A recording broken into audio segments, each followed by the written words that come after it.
নমস্কার বন্ধুরা, cooking queen বেঙ্গলিতে আপনাদের সবাইকে স্বাগত জানাই। আজকে আপনাদের সাথে শেয়ার করব ক্যারামেল মিল্ক ব্রেড। বানানো যায় যেমন খুবই সহজে, আর খেতেও দারুণ সুস্বাদু। বাচ্চা বড় সবাই এটা খেতে ভীষণই পছন্দ করবে।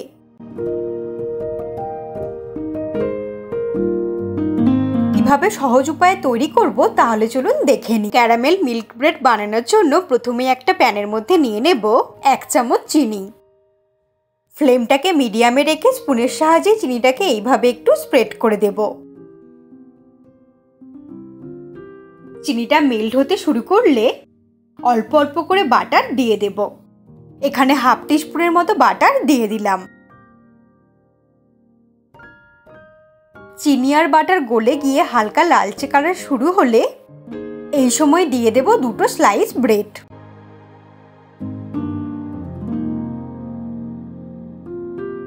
তারপর ফ্লেমটাকে লোতে করে দিয়ে ব্রেড দুটোকে এপিট ওপিট করে ভালো করে টোস্ট করে নেব।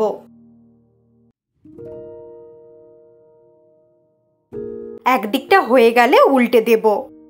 এইভাবে উল্টে পাল্টে চিনি আর বাটারের মধ্যে ব্রেড দুটোকে টোস্ট করে নিচ্ছি। আর ধীরে ধীরে খুব সুন্দর একটা লালচে কালার হয়ে আসছে।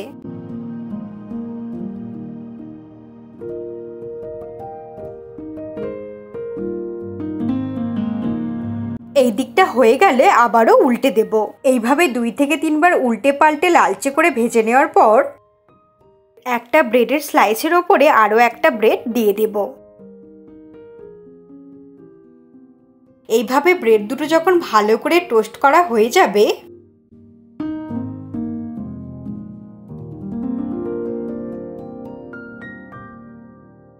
তখন ব্রেডের চারিদিকে অল্প একটু দুধ আর ব্রেডের ওপরেও অল্প একটু দুধ দিয়ে দেব।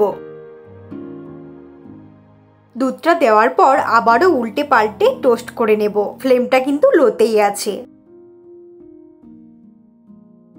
আবারও এই দিকটাতে অল্প একটু দুধ দিয়ে দেব। এইভাবে দুধ দিয়ে টোস্ট করলে ওপরের দিকটা খুব সুন্দর ক্রিস্পি হবে আর ভেতরটা হবে খুবই সফট। দুধ খুব বেশি ব্যবহার করার প্রয়োজন নেই। মোটামুটি 3 থেকে 4 চামচের মতো দুধ আমি অ্যাড করেছি।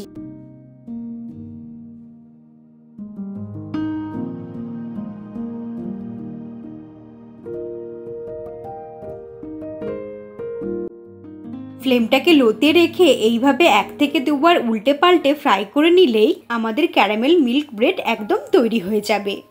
এইভাবেই আরও 2টো ব্রেড ফ্রাই করে বানিয়ে নিয়ে তুলে নেব। ব্যস্ত সকালে বা সন্ধ্যের টিফিনে এই 10 মিনিটের রেসিপি একবার ট্রাই করে দেখুন। আশা করি ছোট বড় সকলের খুবই ভালো লাগবে। একটা প্লেটের মধ্যে নিয়ে গরম গরম সার্ভ করে দিলাম। এইভাবেই তৈরি করে ফেললাম খুবই সহজে দারুণ healthy and tasty caramel milk bread.